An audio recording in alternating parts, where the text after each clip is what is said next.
Why was this not أتساءل لماذا Hezbollah or لم تقل نفس المقولة بشأن حماس أو حزب الله.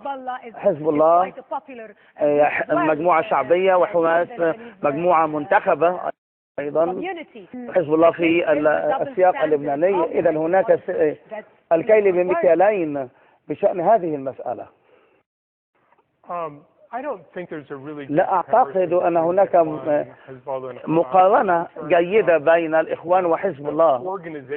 مسألة تنظيم هذا الجهاز أو هذا العمل، حزب الله وحماس يختلف وضعهما عن الإخوان.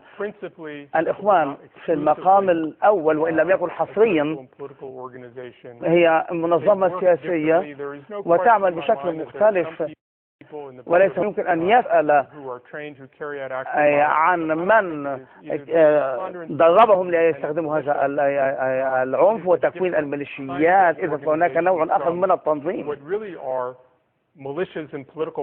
وهذه الميليشيات تابعة للأحزاب السياسية التي تعمل مع حزب الله ومع حماس. ربما الكثير من المسلمين يختلفون معك فيما يتعلق بمدى تسامح الإخوان. لدينا مسيرات في الشوارع